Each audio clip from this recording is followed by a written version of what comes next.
Hi, my name is Jeremy Carrera, and on tonight's episode, yeah. Hi, my name is Jeremy Carrera, and I am here with my co-host. You say that, boy. I said everything, dog.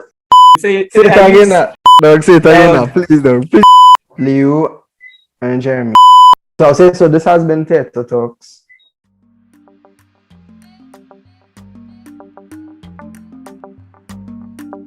Theatre Talks is a space where youths could come and talk about anything literature, such as, well, of course, theatre, poetry, and a lot.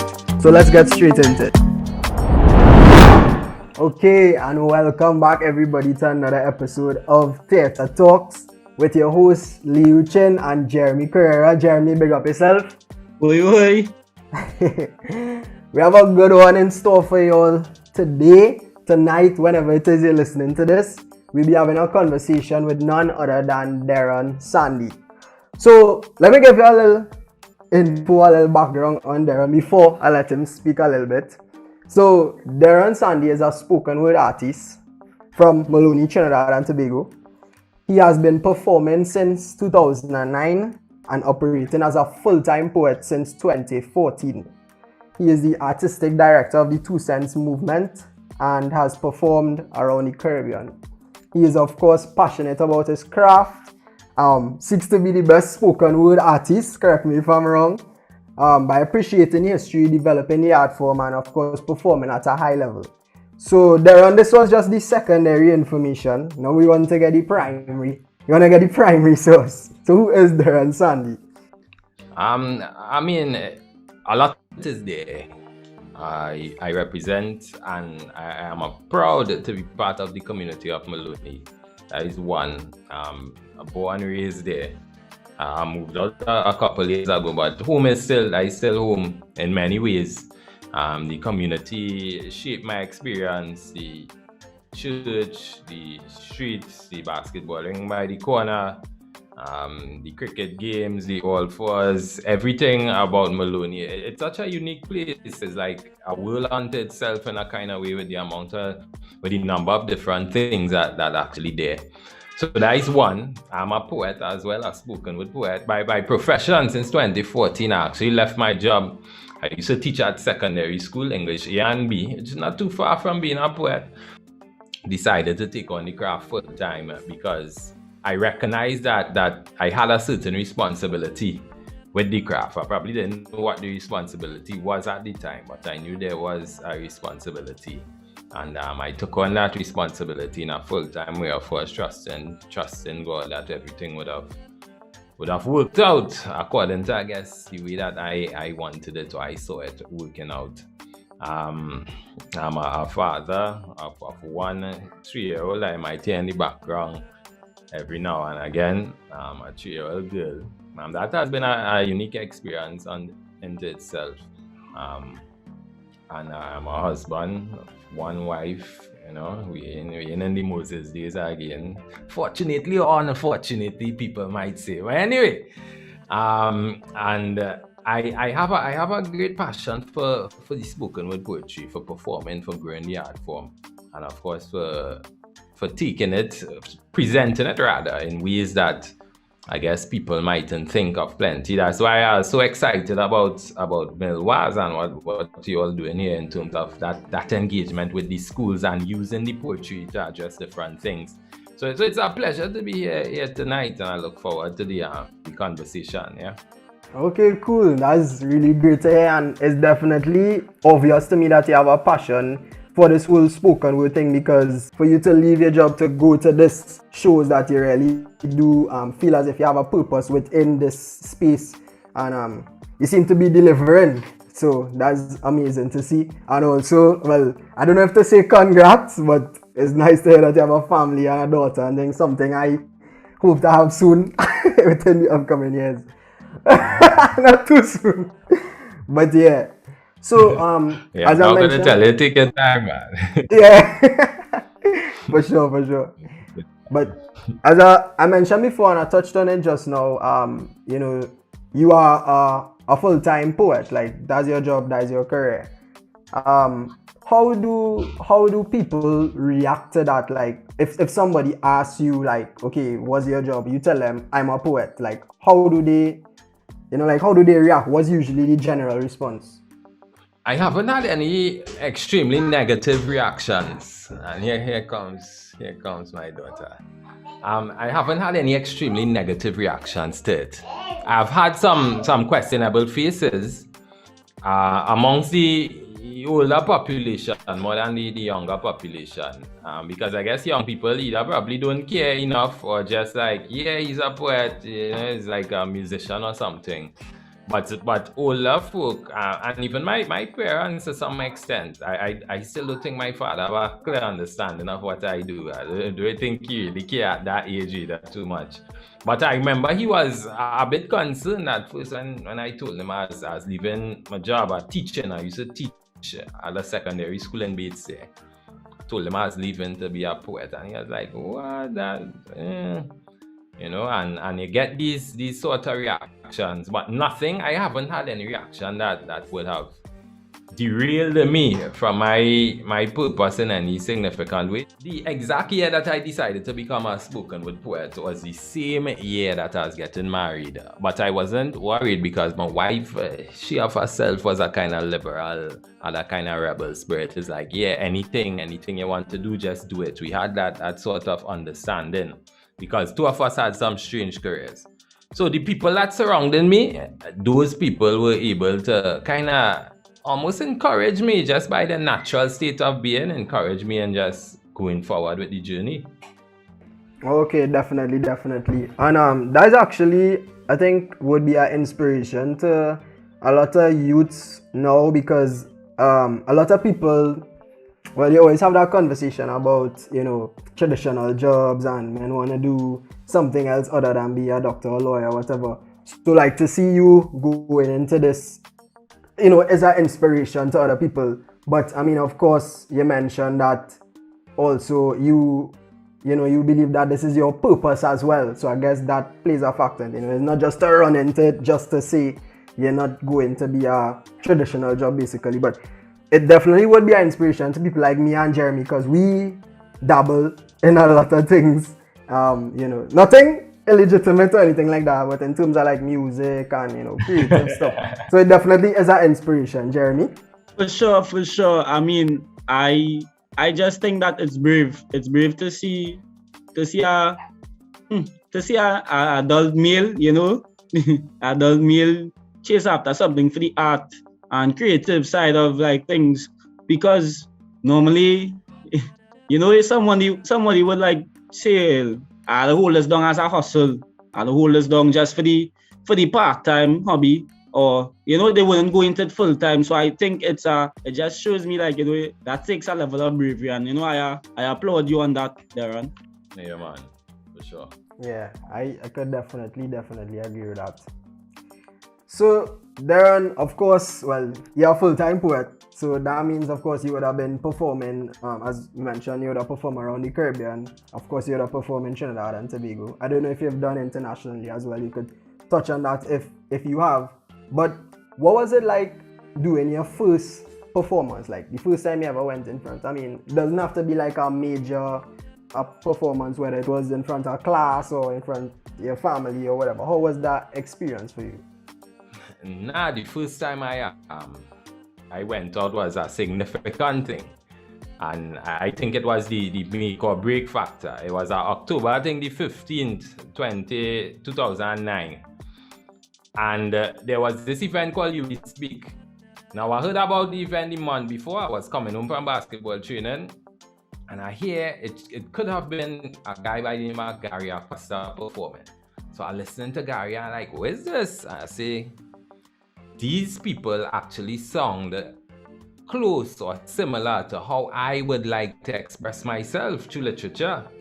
So I went to the event and I started to watch, and I realized the name of the event was You Speak. Right? One of the longest running open mics in Trinidad and Tobago, and probably across the Caribbean.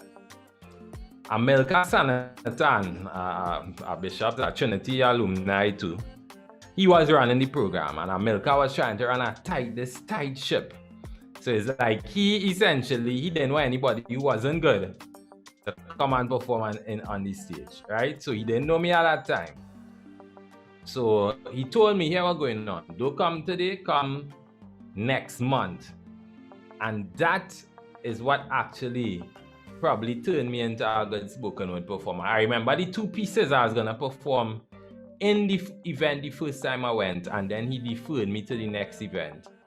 What that did, I was able to watch, I was able to see who doing what. I realized that the honcho, the head man, was Mohammed Muakil. I say, all right. So I went to him on YouTube. Back then, I didn't have Instagram and things. That's YouTube. So I Googling this Mohammed Muakil and I listening to all his work, everything. I realized he had this piece called The Last Midnight Robber. Real bravado, real bad man thing. I said, all right, that song ain't good. So I decided to write a response to that piece as my first performance, right? So in other words, I go in for the head man one time. I remember I had 2 friends, Shelly and Sasha, and they're telling me, boy, Derron, boy, you're mad, boy, Mohammed, go mash you up, you go kill you, this, you, that. I say, I took them on, I listened to their advice, so I write a next poem now. I say, all right, if I do the first poem, and he come and respond to the first poem, I have this next poem in my arsenal here. So I went out at the USpeak in October and I performed. The name of my poem was The Last Midnight Robber Killer. Alright? So he's the last midnight robber, he's the last midnight robber killer. So I start the poem, match him line for line. Every line he wrote, I wrote a corresponding line with a twist in it, a response. Really showing him how weak every single line he have is. The crowd went mad. The crowd want to know, who is this tall man coming around Mohammed ting. Somebody went and called Mohammed because like he wasn't even in the space of the show happening. Right? Somebody went and called him. He come, he perform, he answer back as they expected. Crowd gone mad again. I come back to the mic now. But the next poem I had in my arsenal, and that's the one that hit him for 6. Right? And it really mashed up the show. And from then, Amilcar just say, hey, tall man, you gotta come back. And really pushed me to become part of that writing community. So it's like from the jump, I became, I don't want to say elite, I just want to say probably well known very, very quick in that space. Right? It's from the first performance. So I always appreciate the fact that Amilcar deferred me from the first one. I had time to really do some research and really make my entrance in what I think is a significant way. Very interesting. So that's like a what you call it? Like a oh gosh. Like a rap battle or something. A battle, yeah, a war. I was trying to sing like a song clash. What a spoken word clash, that I wanted to see. Yeah, that's exactly what it was, a spoken word clash. And I think nobody'd ever see something like that in USpeak now. So it was, and in USpeak they had the culture of, if the poem real bad, people will throw their shoes. Like you take off your shoes and you throw your shoes on stage. But yeah, everybody was bare feet by the time I done perform, yes? Yeah. Yeah, that's how we like real vibes, Jeremy. We join you, we too late, boy. But yeah, so the next question I wanted to ask you actually is, what was your best performance in your view? I don't know, it's something like that. And then but if there are any other memorable ones that you think may have outshone that one, if not, I mean, you kind of explain, if it is that, you kind of explain what made it memorable already. But if there are any other ones that you feel top that, you know, which one and what made it so memorable? Yeah, that one was memorable and very significant from a historic point of view, from who is Darren Sandy and how he came to this place. But when I look back at the performance in my head, because I don't think there are any videos, like technique-wise, it was a terrible performance. Like it was poor technique-wise. The words were good and my voice was strong and stuff. But like if I was to see somebody doing that now, if I see myself doing that now, I cough myself in my face or some kind of thing. In terms of overall performance, technique-wise and in terms of delivery and the quality of the piece, was a piece I performed at the 2015 National Slam semi-final called Fourth Generation. That piece was delivered with accuracy. And then close to that would have been 2017 semi-finals. A piece I wrote called Parts Man. Right, it was based on crime, but it was like the person selling body parts, because if you want to be so bad and shoot off your head, come and buy an next head, etc. Those two poems were some of my, I think those were two of my best performances, two of my better performances, in terms of technique and delivery and the actual content. But probably I had some other memorable ones. I have this poem called My Christian Girlfriend that is flatten the crowd. It don't matter, I could perform it. Yeah, I could perform the poem in this tone. And people will be like, yeah, thing. And it's always memorable. But those two performances, technique-wise, go down. And my hope was always to replicate what I did in semi-finals at the final stage of that event. And hopefully I could do it this year. At the Nationals finals. So we'll see what happens. I actually know those the parts, man. I actually know that one because I believe it's on YouTube. Correct me if I'm wrong. That one on YouTube. Parts man should be on YouTube or Facebook. Yeah, that big one. I remember. Make me remember that one a lot. The reference that being in the bamboo. But being like someone that's a line in the poem.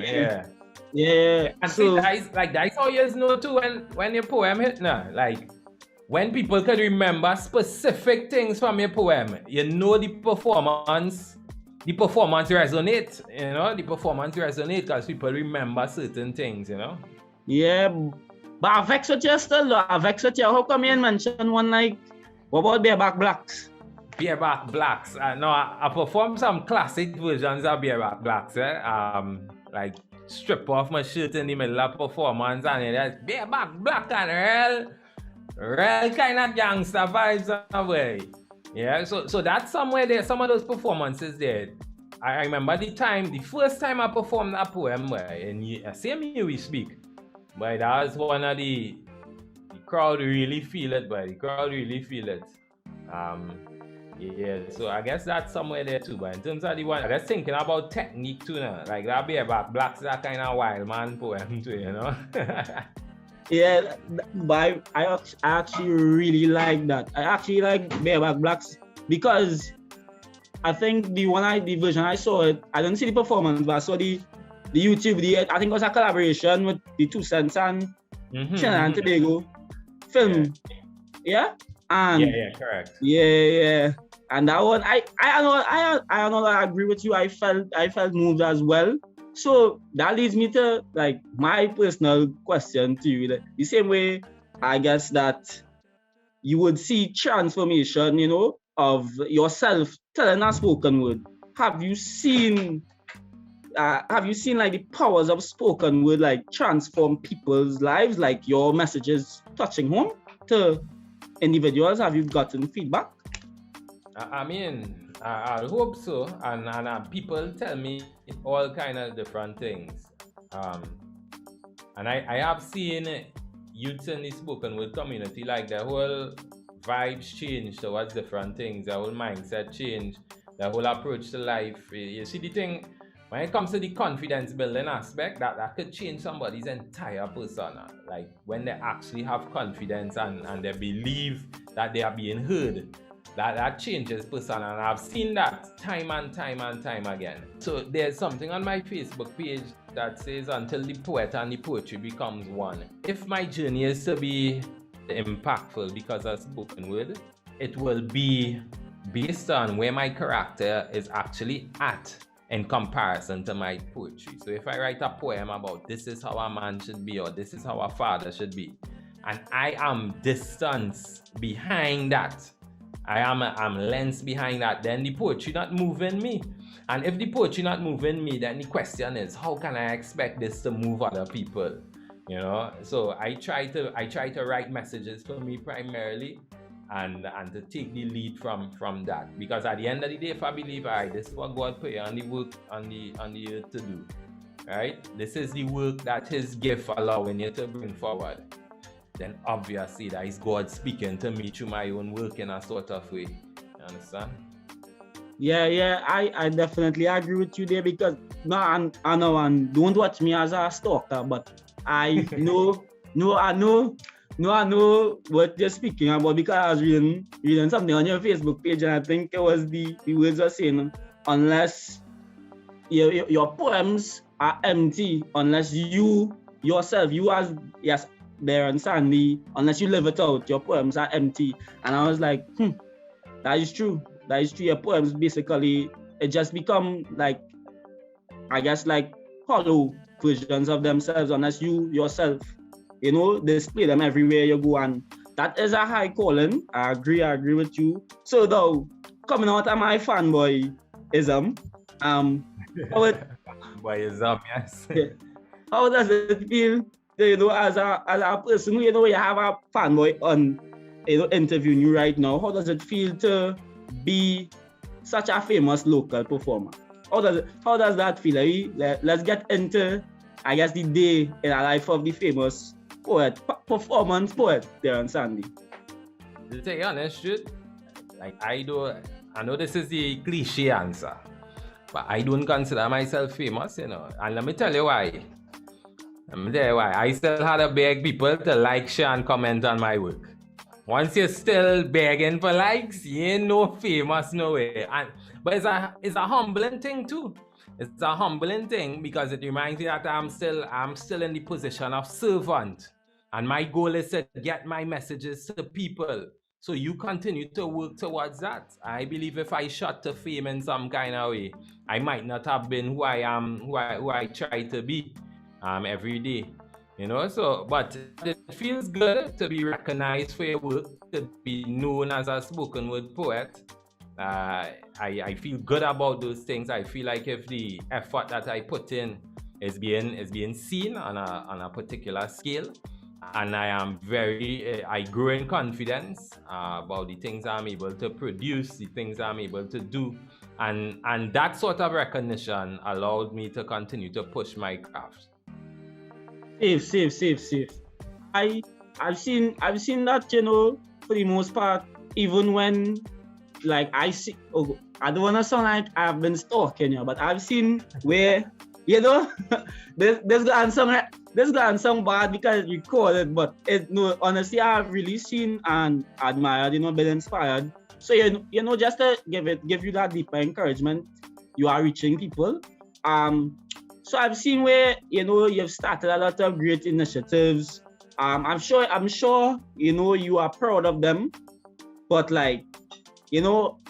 there's always something where is how can I improve? That's the question we ask ourselves daily. And once you keep on asking yourself, you're sure to keep on being great and keep yourself accountable. So my question to you is, what are some ways that you are a high level performer, obviously, BOCAS, First Citizens, International.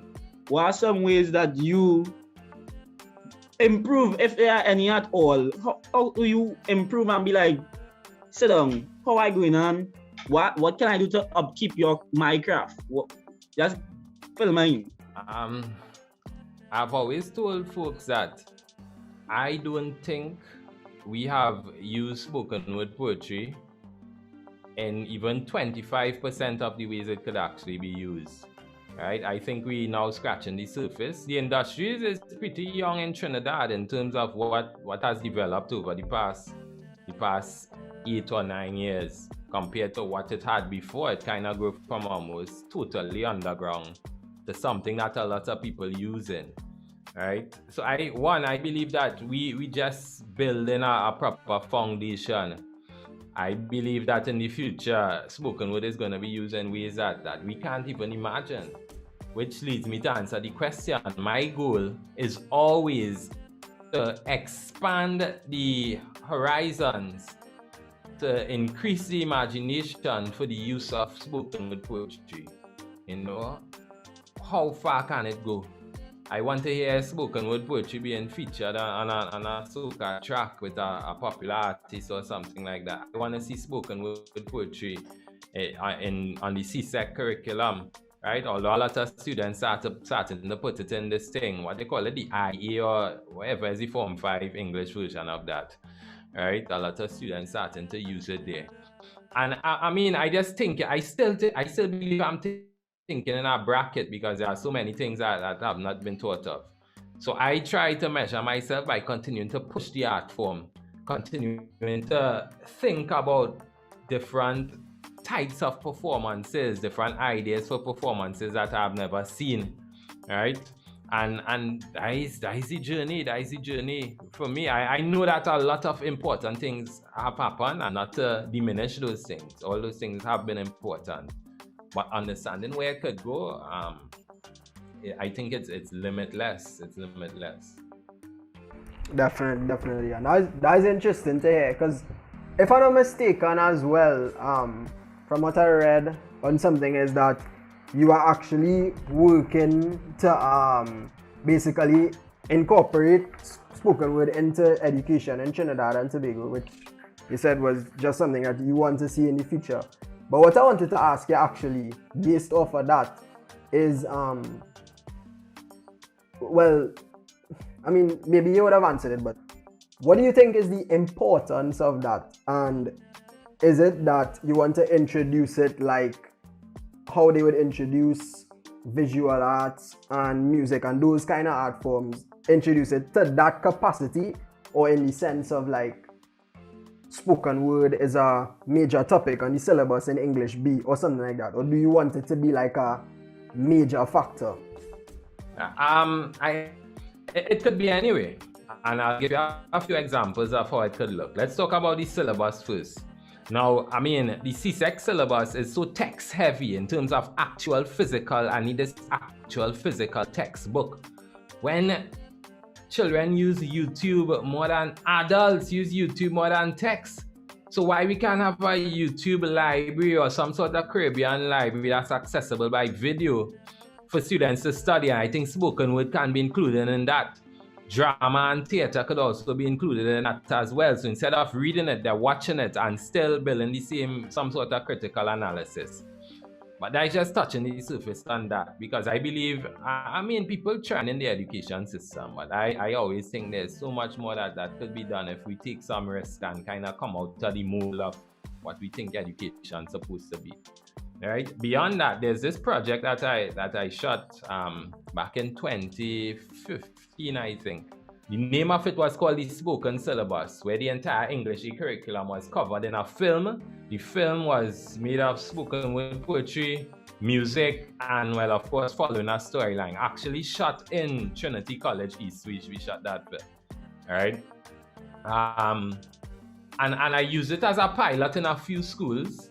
I think one of the teachers, even in I don't know if you all know Miss Martin. I think she'd have used it in some of her classes.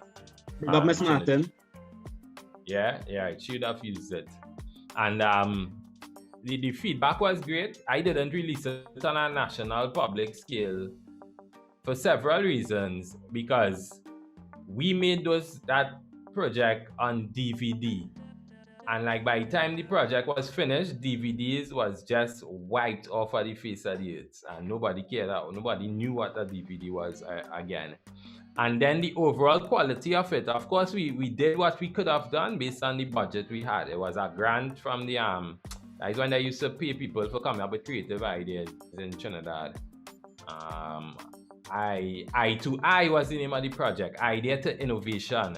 And we got a grant to do it, and we did it with $75,000, which is nothing in the world of film, obviously, but we did it.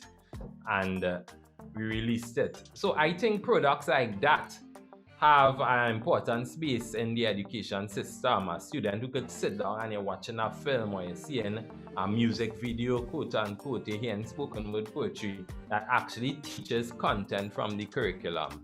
So that is another way. Of course, the stuff that Milwaz is doing, another unique way. You take the work that already there and you find a new form to present it. So I think a lot more of these things gonna come of age, especially with the advent of this whole online school and and this and that and the other. You have to find ways to engage students beyond just, all right, they're talking to the computer all day. Yeah, so those are some of the things I think could be done with spoken word poetry and performance on the whole in the classroom. Okay, yeah, and yeah, I was actually going to say that's very similar to what Milwaz looks like, and then especially with the whole echoes coming up. You know, in the last conversation that we had with Miss Tudor Batiste, you know, she was speaking about poetry and teaching it, because of course you have to teach it in literature, and the whole idea of it, and you know, bringing it to life so that students could really enjoy it as well as be involved in it rather than just reading a poem and answering questions for 3 marks, you know. So I guess in you incorporating it, or in us or whoever incorporating it into the curriculum in a way where it's not, as you rightfully say, it's not a heavy textbook load, where you could actually be involved. I don't know how else to put that. It could really be appealing to especially young people, and well, of course it's school, so it would be young people. So based on that as well, because in incorporating it into schools and in the education system, it would of course train. Not everybody will go full-time spoken word, but it would of course introduce it to, like you mentioned, techniques before. So it would introduce like skills, techniques, whatever literary devices for people to do it. But what I want to ask you is basically like, what makes a good spoken word artist in your view or in a general view? All right. Now there are 2 sides to the artist to me. There's the performance side and then there's the business side. If you don't reach a point where you could hire an agent or somebody to manage your stuff, you have to have the business side to it, which takes a high level of organization. It takes you paying attention to the trends in the market and more or less being your own agent, right? Being your own manager. So there's that side, which is a whole different story. From the performance side, I'd say connection. The second thing is dedication to the craft, to always getting better. People think that there is a distinct difference between page poetry and stage poetry. People think spoken word poetry is a dumbed-down form of literary work. It is part of the literary canon. So you have to have a willing mind to read, to listen to other artists, to listen to different types of poets, spoken word poets, written poets, European, Caribbean. Get a nice feel of what the literary landscape looks like at the time and even before your time. And see how you could take all these things and fuse them into what you want to do as a spoken word artist. So that's dedication to the craft. So that's connection. That's dedication to the craft. You have to have a resilient spirit. Yeah, it's easy to get down in the world of spoken word poetry. It's easy to give up, to feel like if things going downhill, you had a bad performance, you bust on stage, etc. People boo you. I don't think people ever boo. A lie. I hear a poet get boo already. But we can talk about that differently, right? So I think with those 3 things, connection, dedication to getting better, and resilience within your own self, you know, being able to deal with the rigors of what it might take to be a full-time performer or a performer on the whole, being able to consistently write, etc. I think those 3 things will make a good, not just a good spoken word artist, but those 3 things could apply to any performer, Out of the 3 things I said there is the dedication to the art form and basically diversifying yourself by, you know, learning about the different cultures and things, and then you mentioned using it in your own way. Whatever other art forms there are, I think that's a very important asset or characteristic, if you will. Yeah, but definitely. And so, well, we spoke about all of those things, and earlier, when we were talking earlier, you mentioned like America and you mentioned some other names which I can't remember off the bat right now. But with you coming into the spoken word space, basically, who do you look up to, or who did you look up to, who truly inspired you to get into the whole art form, and how have they impacted you? Did you see these qualities in them growing up, and that's how you know about them? How exactly have they, influenced you to get into the whole art form and how you are today? Yeah, a lot of people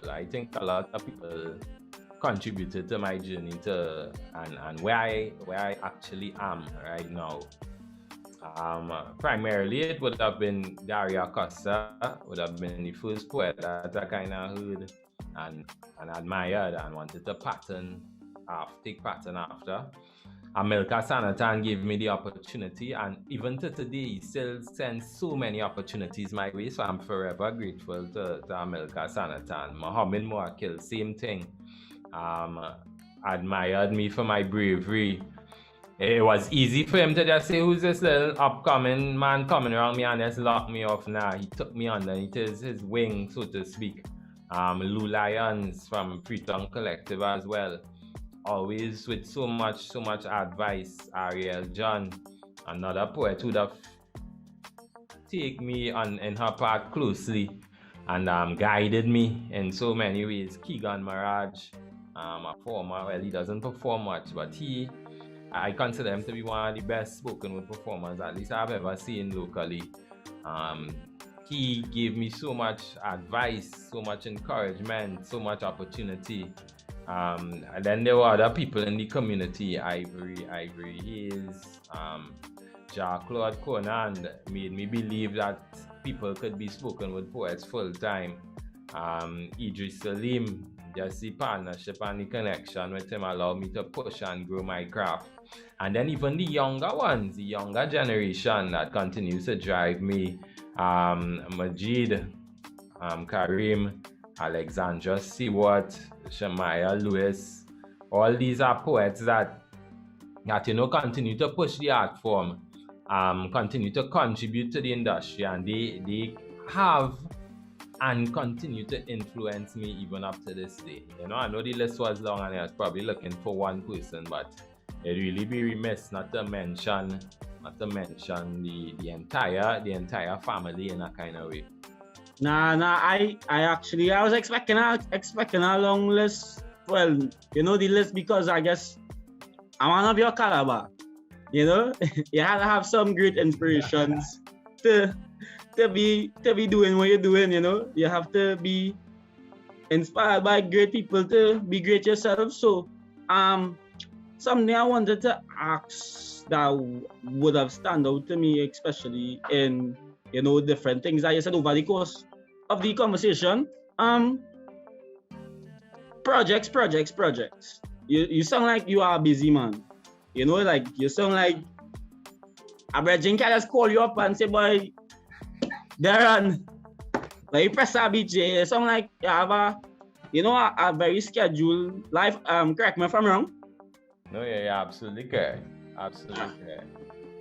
So that leads me to my next question. Projects wise, like working on them. Do you have any currently that you are working on that you want to say? Let's say something. Give us a little teaser about it, or you want to tell us how you deal with the management of these projects as well. Yeah. You definitely have to have your Google Calendar, whatever calendar app you have. Your app had to be pumping for sure. Right? Because it's easy to miss things. In terms of projects, well, recently I started using performance to teach SCHRN in a project called Cool Creatives. Right? So I started that in May, primarily because I wanted to contribute to all the I wanted to help to mitigate all of the complaints that I see in our online school, and we're struggling because I have a drama-based NGO as well. And a lot of children were just complaining, and instead of talking about it, I decided to throw my hat in the ring and see what we could add there with a new style of teaching. So that is one project that's ongoing. That's where I came from before I actually came to this podcast here. Last year and this year, I got 2 artist grants from the University of York in the UK to create some work, and we just shot the work. We shot a film last week. The film is called We Perfect with another poet called Shamaya. is on is a real unique look at gender-based violence, and I think the entire set was good. The shooting days were good, so I'm looking forward to the end product of that. I'm not supposed to say this because I like it. I was performed in a short film, acted in a short film called Sins of the Father. That's supposed to come out in a couple months. So that's something to look forward to. So yeah, those are 3 of the major projects that I've been working on. Also did this thing, teaching. Migration is a big thing in Trinidad now, and there's a lot of organizations around addressing it. So there's this group teaching English as a second language to children. And well, I had this character from the same group creatives called Idiom. So that character was placed into that setting, teaching children English, Trinidad Creole, etc., teaching Venezuelan children about Trinidad Creole and little terms that we use. As an interesting project, right? And it was a really, really hectic time. But again, you manage your time to suit, you sleep when you can, and it's a curfew, so people could only drive you for a certain number of hours, right? So yeah, looking forward to some of those projects coming out, and everything will be on my Facebook page, Instagram, etc. So things will be out there. Big one, and congrats on the I don't know what to say. Congrats on the film feature. Congrats on the grant. Congrats on all of those accomplishments. Though I try not to make myself and incriminate myself and make me sound like I was stalking you, but you done incriminated already. Yeah. But my mic was mute. But while I was talking about the the projects like the children's group that you associated with, I'm familiar with projects. I'm familiar with, I believe the name of the group for I believe it's like I'm not, it's a youth-based group. It's like I Act is one of the programs in the group. The overall name is the Keys Foundation. The Keys. Yeah. That is what it is. Because I actually attended the plays. Because I know you write plays too. Yeah.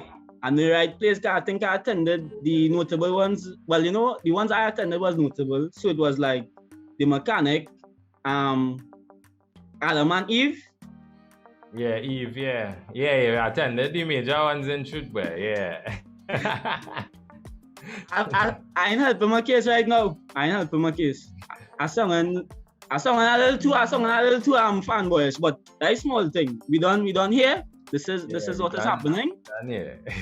So my question would be to you, because I watched those plays intently. I told, it wasn't that bad, but I went with a friend to one of the plays, and I remember she touching my shoulder saying, "What you see thing?" And I was like, this play make me feel to cry. That was The Mechanic one.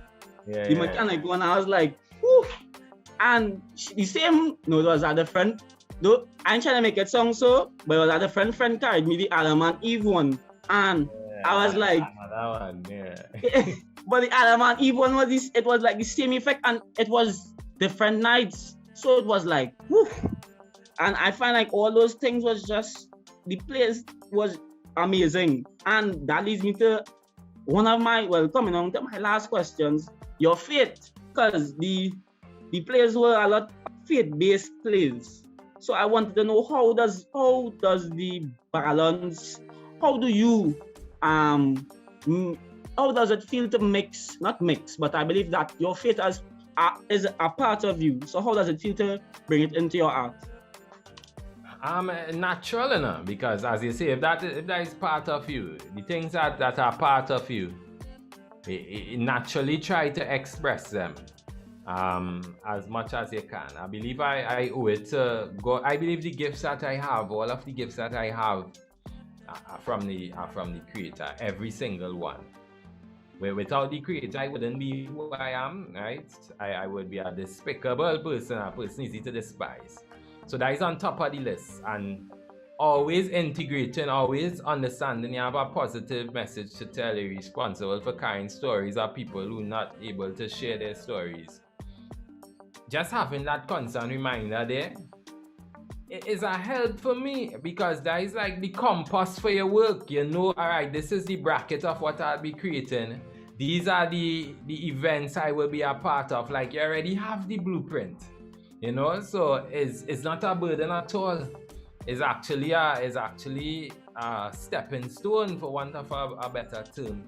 It's a stepping stone, it's a platform, it's a base for everything. Like, all right, this is where I exist. This is what I want to do for my work.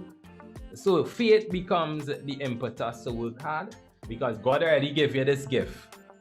You put in the effort, put in the physical effort to refine that gift, to innovate that gift, and to just extend it as far as you can. So I agree. I feel that deeply by Derron, but I've struggled myself to I know just sharing a little bit. I struggle myself to find the perfect balance between the faith and the art, the craft. But as I say, big inspiration. If I if I get my chance, we stay a whole night, but we're not going to do that because a child. I have birds, but no. Back to the main thing. The main thing is the main thing I wanted to ask was the legacy, boy, brother, boy. The legacy. Why I wanted to that, cause I've seen with the amount of work I've seen you put in and collaborate with a lot of organizations. The legacy that you are leaving behind. Does that say something to you? Like, how does it feel? Like just knowing that you're leaving behind this legacy. That is the final, epitome of my question to you. Like, how does it feel knowing that after the poetry, after every poem that's come to, it's poetic like that. Every poem has an end. Your life has an end as well. How does it feel knowing that you have been establishing this legacy? That's a great question. A great question because it has been something that I started to think about very significantly last year. With a lot that was just going on in not just the space, but for me personally too. And the question was always, all right, what am I going to leave behind? And that is when I decided that when it's all said and done, I want to be considered the greatest spoken word poet or one of the greatest orators to ever come out of the Caribbean. And it allowed me to start to think, all right, what will that take? Right? What are the things that need to be accomplished? And I set goals and I set objectives. So I know right now there may be some semblance of memory there. There may be that existing there. But when we talk in legacy, it goes beyond memory. It goes beyond just leaving people with some poems on YouTube. It reaches the realm of recognition through some sort of physical recognition, whether it is you win different slams, publications that made significant impact, your work or some project you design that becomes a staple part of a community or the education system. And I've been intentionally thinking about those things and putting in work to allow those things to happen, because at the end of the day, nobody really know how much more time they have on this earth. So the goal is within the next few years to use as much energy as I can in really cementing that legacy that I see for myself, that I want people to remember Darren Sandy to be. Because at the end of the day, God didn't drag me to do this full time to be mediocre or to be halfway there or you accomplish. Yeah, he was good. Nah, I think God brought me here to be great. And that is what I'm chasing after, greatness in the art form. Yeah, Darren, I see that you're chasing after the greatness, and you're definitely putting down some big bricks, because I just think that through it all, I've heard about you, I've seen you perform, so I just want to say that that legacy is really it is there, and it will continue to be built. You know, especially due to like the a lot of the conditions we are currently in, COVID, and it must have some impact on you as well. With seeing, I don't know if you have any loved ones affected, or even know anybody affected, but that was like my just a question to you as well. How has it been in the pandemic? I think the pandemic, like everything else, gave people the time to reflect, because we had to slow down. We were inside. I remember I had a period where the roads were pretty much empty and you were inside. You had the opportunity to sift through the things that you value, pick up what you needed to pick up, release what you needed to release, engage with who you needed to engage with. That was one of the most important things. I was fortunate enough that none of my close family members were affected fatally by COVID-19. Obviously, there are different impacts economically, just artistically, just having that space to breathe as in freedom. Yeah, those things were absent. But still, the pandemic itself gave me different opportunities. It allowed me to put a lot of content online, which is something that the rapid nature rather of life didn't allow me to do. So the pandemic was good and bad. It was good and bad, and I value it. I see it as part of the journey, obstacle and trampoline that God would have put in there for me to just find or reconnect to my path, I guess. Yeah, definitely. I think plenty people could relate to that, in the sense that, as you mentioned, being inside with the empty roads and all these kind of things, it really forced. And even me as well, as somebody who used to be out all the time, it really kind of, well, at least it was supposed to help me to see about myself a little more. I don't think I maximized on it fully, if I'm being honest, but it definitely presented the opportunity. So I definitely understand where it is that you're coming from. So, don't mean to jump the gun or anything like that, but as you do know, because we would have mentioned it earlier, Milwaz Productions is hosting this event called Echoes.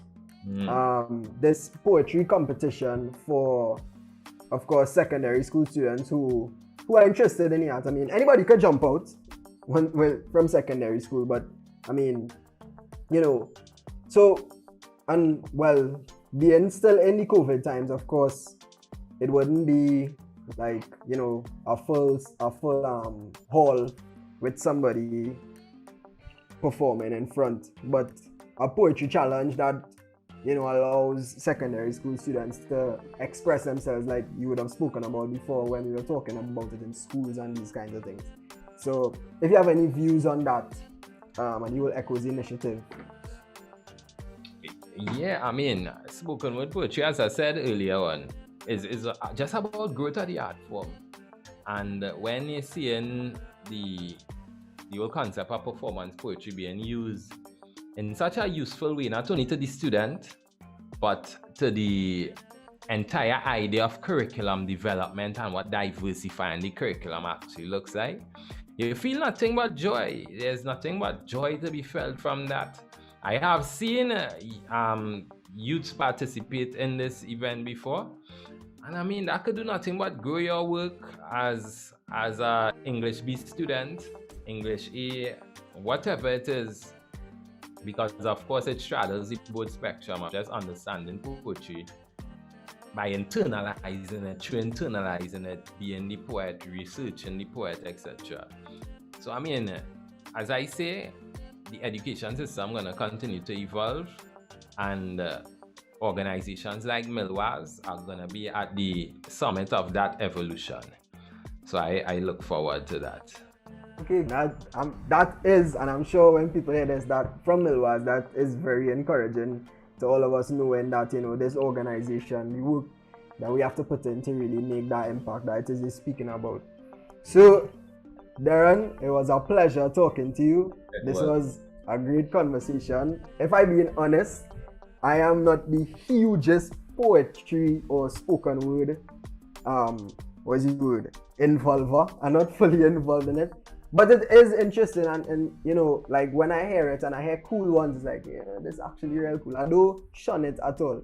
I know Jeremy, he writes spoken word, and I guess you would have picked that up from him, you know, coming to the plays and stuff, so he would know a lot more about you. But personally, for me, speaking to you, it was inspiring because, as I mentioned before, you know, I am involved in creating other stuff too. So a lot that you would have said still applies to me, you know, even though I don't write spoken word or anything like that. So it was definitely a pleasure. I'll hand over to Jeremy just to say a few words because I know you want to say something. You must want to say something, Jeremy. Brother. No, I just same thing you saying, just to echo it, you know, echoes. Big up echoes one time. Just to say thanks again for the time, you know. We are sit down with two youth men on a Tuesday night talking about, you know, poetry and, you know, the life. I appreciate that. I think our viewers appreciate that. And thanks, you know, check out, to the viewers out there, check out our, you know, this podcast on the platforms. It will be, you know, posted on our YouTube channel, you know, our listeners, and as well as have, you know, just keep, you know, just to tell the listeners, keep their ears out, you know, for more information on the Echoes competition. So, you know, just keep your, you know, just the eyes and ears to the street. Derron, big up again, you know. If we had more time, I say, well, you know, they run a little all fours, you know, virtually, but, you know. So, Derron, again, thanks for taking the time. And, you know, I appreciate it. It's timing, but thank you again. And this has been another episode of Theatre Talks. Good night, everyone.